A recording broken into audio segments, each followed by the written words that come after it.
Welcome back to my Facebook and YouTube channel.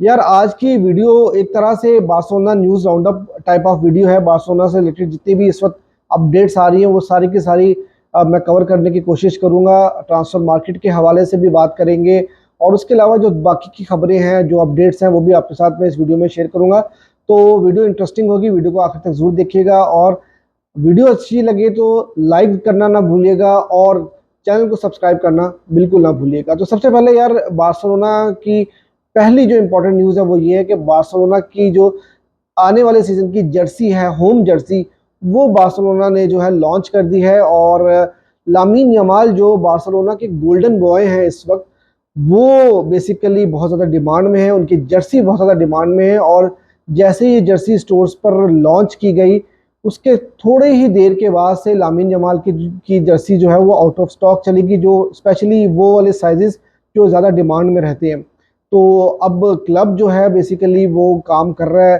कि ज़्यादा से ज़्यादा लामीन जमाल की जर्सीज़ को जो है वो स्टॉक के अंदर अवेलेबल किया जाए ताकि ज़्यादा से ज़्यादा रेवेन्यू जनरेट किया जा सके ऑब्वियसली।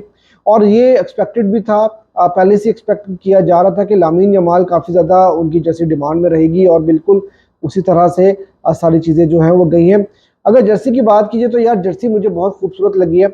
काफ़ी सालों के बाद से बार्सिलोना ने अपनी किट जो है वो चेंज की है, क्योंकि वरना हमें हमेशा वो ट्रेडिशनल स्ट्रिप्स जो हैं वो नज़र आती है जर्सी में। लेकिन मुझे जो याद पड़ता है, रिवाल्डो जब खेलते थे और उन्होंने एक बड़ा आइकॉनिक गोल भी स्कोर किया था इसी तरह की जर्सी में, 98 की मेरे ख्याल से बात है ये।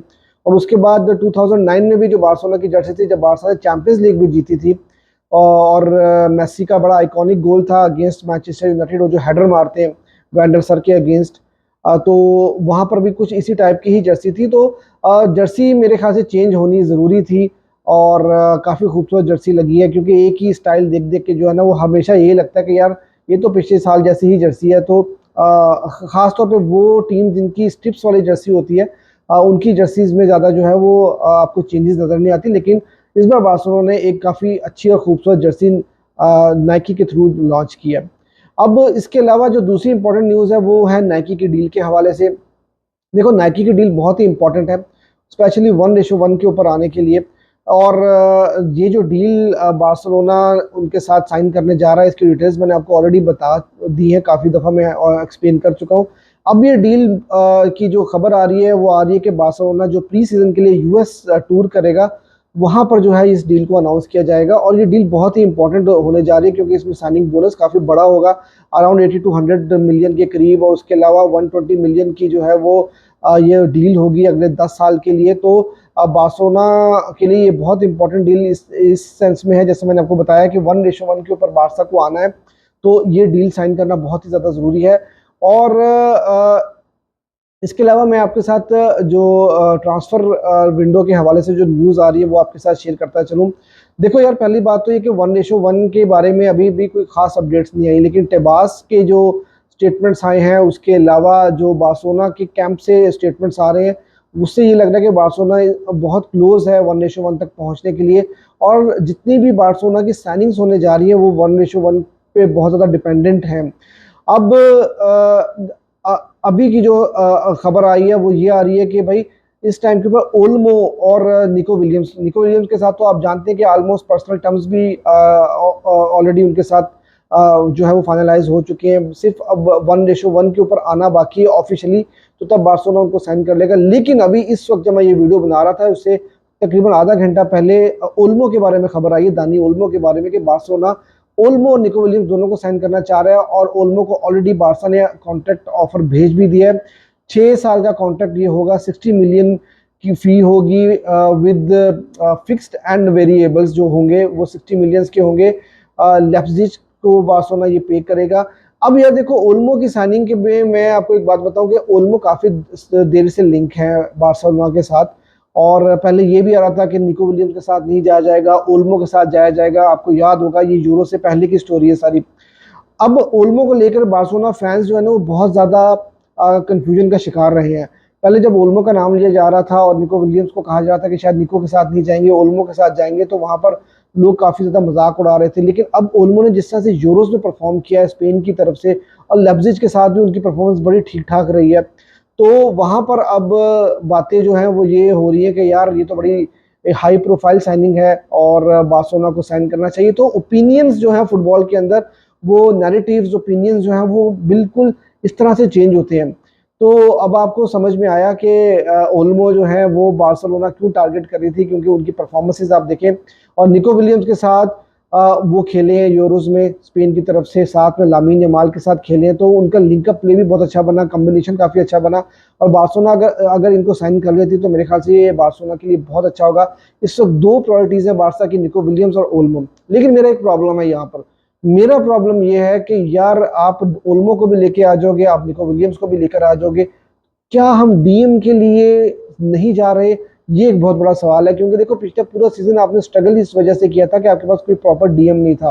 अभी माइकल मेरिनो के बारे में भी खबर आ रही थी, लेकिन आज जो अपडेट आई है वो अपडेट आई है रोमियो के बारे में। यही बातें हो रही थी कि रोमियो जो है वो बार्सिलोना छोड़ के चले जाएंगे और बार्सिलोना उनके साथ नहीं जो है वो चलेगा आगे। लेकिन अब इस वक्त जो खबर आ रही है कि हैंसी फ्लिक जो है वो उनको बड़ा इंपॉर्टेंट प्लेयर समझते हैं और वो बार्सिलोना में ही रुकेंगे। देखो मुझे नहीं लगता कि वो आपके स्टार्टिंग प्लेयर होंगे, हो सकता है कि वो आपके बैकअप प्लेयर हो, और कभी कोई इंजरी हो जाए या कुछ इस तरह की चीज़ हो जाए तो वहाँ पर आप रोमियो को यूज़ करेंगे, उनको इस्तेमाल करेंगे। लेकिन बात यह है कि आप रोमियो को भी साथ रखेंगे, आप माइकल मेरिनो को लेकर आ रहे हैं कि नहीं लेके आ रहे हैं, क्योंकि वो भी पिछले दिनों तो ये खबर आ रही थी कि वो भी आपके टॉप टारगेट्स में से एक टारगेट है, लेकिन अब की खबर है कि सिर्फ दो टारगेट्स मेन है, निको विलियम्स और ओल्मो। अब आप कैसे मैनेज करोगे? क्योंकि मैं हमेशा एक सवाल उठाता हूँ कि 1:1 के ऊपर आना जो है वो एक चीज़ समझ में आती है, लेकिन 1:1 को इम्प्लीमेंट करना जो है वो बड़ा मुश्किल काम है। उसकी रीज़न ये है कि 1:1 के ऊपर बेसिकली होता ये है कि आपने जितना रेवेन्यू जनरेट किया उतनी ही आप जो है वो पैसा स्पेंड कर सकते हो। तो प्लेयर कोई छोड़ता हुआ जाता नज़र नहीं आ रहा, और ये एक बहुत बड़ा सवाल है, और आप इसको कैसे मैनेज करोगे ये एक चीज़ देखने वाली होगी। क्योंकि आप साइनिंग्स तो उसी वक्त करोगे कि अगर आप 10 मिलियन का प्लेयर सेल करते हो तो 10 मिलियन ही आप इन्वेस्ट कर सकोगे नई साइनिंग्स के लिए। तो ये एक सवाल देखने वाला है। दूसरी जो इम्पोर्टेंट चीज़ है वो ये है कि कल जेरार्ड रोमेरो जो है वो उन्होंने अपने चैनल के ऊपर ये बात कही है कि कुछ काफ़ी ज़्यादा हलचल हो रही है बार्सिलोना कैंप के अंदर, और वहाँ पर उन्होंने दो एजेंट्स जो प्लेयर एजेंट्स हैं उनके साथ उनकी मुलाकात हुई है, और वहाँ पर उन्होंने ये बात कही है कि मुझे दो एजेंट्स ने ये बात कंफर्म की है कि बार्सिलोना से एक बहुत बड़ा प्लेयर जो है वो जाने वाला है। अब वो कौन सा बड़ा प्लेयर है उसका नाम जो है वो नहीं उन्होंने रिवील किया, और उन्होंने जब ये बात कही तो आपको याद होगा कि पिछले दिनों एक रूमर आया था कि गुंडोगन हो सकता है कि बार्सिलोना छोड़ के जाएं, हांसी फ्लिक उनसे मिलेंगे, उनको कन्विंस करेंगे कि भाई आप बार्सिलोना छोड़ के जाएंगे तो हम तब कोई बड़ी साइनिंग कर सकेंगे और ओल्मो को ला सकेंगे, और ये सारी सिचुएशन उस टाइम पे बनी थी। लेकिन बाद में ये चीज़ें सोशल मीडिया के ऊपर चल रही हैं कि गुंडोगन का नाम नहीं लिया जा रहा, कोई और प्लेयर है। अब कौन सा प्लेयर हो सकता है बड़ा नाम? अब उसमें क्योंकि पैड्री की भी कल परसों मैंने आपको न्यूज़ दी थी कि पैड्री के बारे में भी कहा जा रहा है कि उनकी अगर कोई अच्छी ऑफर बार्सा को मिलती है 100 मिलियन प्लस की तो बार्सा उनको सेल कर देगा। क्या पैड्री है, क्या फ्रैंकी डियोंग है, रफीनिया भी जो है वो उनके बारे में अभी रिसेंटली न्यूज़ आई है कि वो प्री सीजन भी करेंगे, और वो उन्होंने 3 का जो है वो एक निशान भी अपने सोशल मीडिया के ऊपर डाला कि मतलब वो थर्ड सीजन में बार्सिलोना में ही रुकेंगे, वो थर्ड सीजन कंप्लीट करेंगे। तो रूमी और रफीनिया भी अगर नहीं है तो क्या लेवेंडोस्की है, कौन हो सकते हैं, अरोहो है या कुंदे हैं, कौन हो सकता है? क्योंकि यही वो प्लेयर हैं जो जिनकी बड़ी मार्केट है और ज़्यादा पैसा बार्सिलोना इनको सेल करके जो है वो जनरेट कर सकता है।